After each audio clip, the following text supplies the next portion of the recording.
Before posing my question, I would like to thank the organizers for making such a brilliant and stupendous effort. Now, coming to my question, I have a lot of interaction with Muslims because my early childhood and youth was spent among them. But one question has always been not really understood by me, the definition of Allah. Because to my mind and the way it has been given to me by my Muslim friends and acquaintances, that their definition of Allah basically is negation of other faiths and also non-acceptance of their definition of God as such. Your scholarship is very profound. I would like to be benefited by it. The brother asked a very good question, very important question, that he wants to know one thing which has been always in his mind: what is the definition of Allah in Islam? And the definition also includes many things which is negation, and it contradicts the definition of the other faiths. In fact, in Islam, the definition of Allah says what Allah is and also says what Allah is not. Besides knowing what God is, it is also important to know what God is not. So that if someone falsely claims that so-and-so is God, you can easily come to know this is a false claim. As far as the reply to what is the definition of Allah, the best reply that any Muslim can give you is from the Quran, from Surah Ikhlas, chapter number 112, verse number 1 to 4, which says, Kul huwallahu ahad. Say He is Allah one and only. Allahu samad. Allah, the absolute and eternal. Lam yalid wa lam yulad. He begets not, nor is he begotten. Walam yakul lahu kufuwan ahad. There is nothing like him. This is a four-line definition of Allah subhanahu wa ta'ala, of Almighty God, given in the glorious Quran. This is the touchstone of theology. It is the litmus test to identify any person says so-and-so candidate is God. If that candidate fits in this four-line definition, we Muslims have got no objection in accepting that candidate to be God. The first is, Qul huwallahu ahad. Say it's Allah one and only. Allahu samad. Allah, the absolute and eternal. Lam yalid wa lam yulad. He begets not, nor is he begotten. Walam yakul lahu kufuwan ahad. There is nothing like him. For example, I'll give you an example. There are some human beings who say that Bhagwan Rajneesh is God. During question and answer time, there was a Hindu brother who told me that if Hindus don't consider him to be God, I never said that the Hindus call Bhagwan Rajneesh to be God. There are many human beings who claim Bhagwan Rajneesh is God. Now I will give you a sample. Why do we use this negative also? Like say is Allah one and only is positive. Allahu samad, Allah the absolute eternal. Lam yalid wa lam yulad. He begets not, nor is he begotten. Why do we use this? Now we'll put this Bhagwan Rajneesh to test. The first test is, Qul huwallahu ahad. Says Allah one only. Was Bhagwan Rajneesh one and only? Was he the only man who has claimed divinity? There are hundreds who have claimed divinity, and in this country of ours, India, there are thousands of men who have claimed divinity. Thousands of people have said that they are God. He's not the only one. But Rajneesh Bhakt will say, no, Bhagwan Rajneesh is unique. So let's go to the next test. Allahu samad. Allah, the absolute and eternal. Was Rajneesh absolute and eternal? When we read his autobiography, we read there that Bhagwan Rajneesh, he was suffering from asthma, from diabetes mellitus, from chronic backache. Imagine Almighty God suffering from asthma, from diabetes mellitus, from chronic backache. The third test, Lam yalid wa lam yulad. He begets not, nor is begotten. We know Bhagwan Rajneesh, he was born in Madhya Pradesh, and he had a mother and father. And in 1981, he goes to America and takes thousands of Americans for a ride. And in the state of Oregon, he starts his new center known as Rajneeshpuram. Later on, the American government arrests him and puts him behind bars. Rajneesh alleges that the American government gave me slow poisoning. Imagine Almighty God being slow poisoned. And 1985, the American government kicks him out of the country. He comes back to India and goes back to the city of Pune. And there, he goes and restarts his center, which is today called as Osho Commune.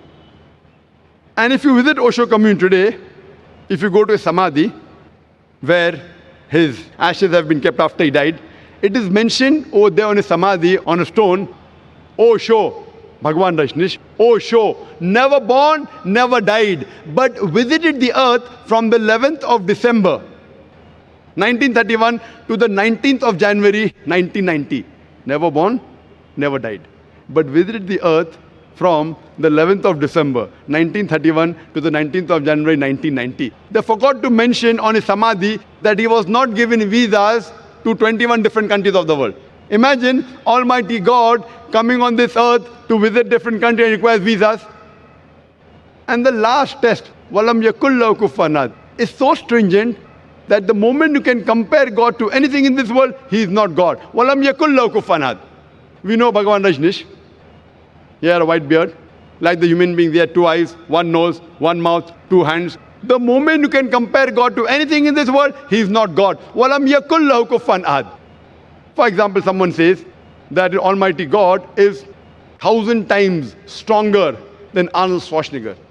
You may have heard the name of Arnold Schwarzenegger, the person who got the title Mr. World, strongest man in the world, Mr. Universe, the strongest man in the universe. The moment you can compare God to anything in this world, whether it be Arnold Schwarzenegger, Dara Singh or King Kong, whether it be 1,000 times or 1,000,000 times, the moment you can compare God to anything in this world, He is not God. Walam Yakullahu Kufuwan Ahad. So this, brother, is, in short, the concept of Almighty God. As far as the second part of the question is concerned, that why does it contradict with the concept of God in other religions? In fact, it's a misconception that the concept of Allah subhanahu wa ta'ala in the Quran, it contradicts with the other religions. It contradicts against the practices of the other religion, I agree with you, but does not contradict against the other religious scriptures. Because unfortunately, the followers of most of the religions, whether it be Christianity, Hinduism, etc., they do not read their own scriptures. So if we analyze the practices of the non-Muslims, it does contradict. But if you go back to the scripture, if you have to understand the concept of God in any religion, the best is to try and find out what that scripture of that religion has to speak about God. Don't try and find out the concept of God by observing what the followers of the religions do. For example, if you want to know the concept of God in Sikhism, the best place you can go is Guru Granth Sahib, Adi Granth. If you read the first volume, first chapter, first verse of Guru Granth Sahib, it is known as Japuji. What does it say? Correct? Known as Japuji. It says that God is one. He is called the true. He is called as eternal. He is existent. He is compassionate. He is free from fear and want. And if you know, in Sikhism, Sikhism believes in one God. It does not believe in idol worship. It does not believe in Avatarvada. And in the manifest form, he is called as Ekomkara. And unmanifest form, he is called as Omkara. And if you read the scriptures of Sikhism, there are various attributes given to Almighty God. If you read the 6 scriptures, Almighty God, he is called as Satanama. He is called as holy name. He is called as Kartar, the creator. He is called as Rahim, merciful. He is called as Kareem, beneficent. He is also called as Vahe Guru, the one true God. So if you go back to the scripture, the concept of God in Sikhism and Islam is the same. Similarly, if you go to Hinduism, in Hinduism also, if you go back to the Hindu scriptures, it's clearly mentioned in the Upanishad, Chandogya Upanishad, chapter number 6, section number 2, verse number 1, Ekam Evidityam, God is only one without a second. It's mentioned in the Svetasithar Upanishad, chapter number 6, verse number 9, Nachasya Kasij, Janitana Chadipa. Of that God, there are no parents. He has got no superior. He has got no Lord. It's mentioned in Svetasithar Upanishad, chapter number 4, verse number 19, as well as Yajurved, chapter number 32, verse number 3, Na Trasya Pratima Asti. Of that God, there is no Pratima. Pratima in Sanskrit means, it means an image, a photograph, a painting, a picture, a portrait, an idol, a statue, a sculpture. So it says, Na tasya pratima asti. Of that God, there is no image, there is no painting, there is no portrait, there is no photograph, no sculpture, no idol, no statue. But unfortunately, yet you find that Hindus are doing idol worship. Who's to blame? I'm quoting the Vedas. Vedas is the highest authority amongst all the Hindu scriptures. But yet you find that Hindus do idol worship. Why? Because the scholars of Hinduism, they tell that, see, Brother Zakir, you know, at the lower level, People don't understand, so for concentration we require the idol.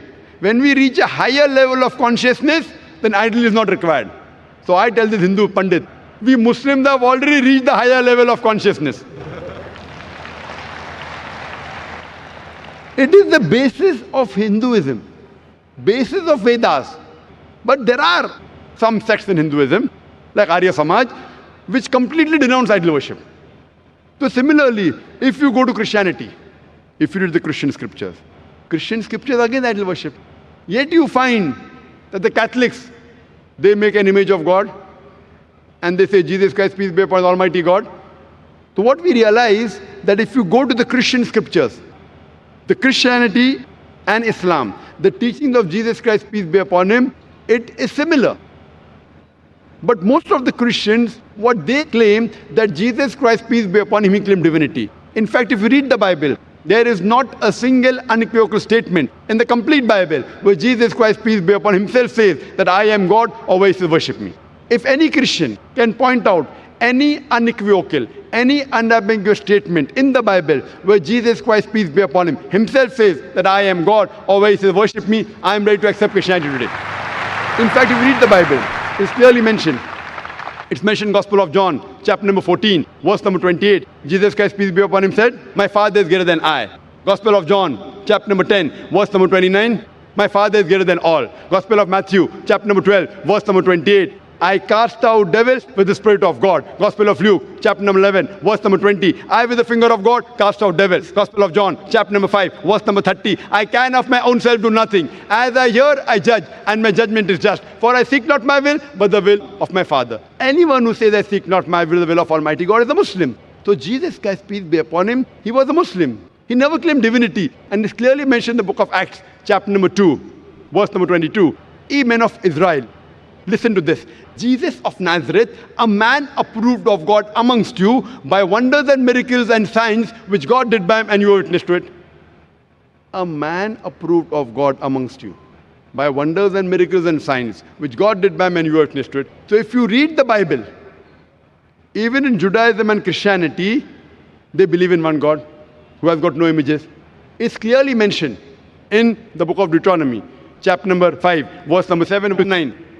It says that thou shalt have no other God besides me. Thou shalt not make unto thee any graven image of anything, of any likeness in the heaven above, in the earth beneath, in the water beneath the earth. Thou shalt not bow down to them, nor serve them. For I, thy God, thy Lord, is a jealous God.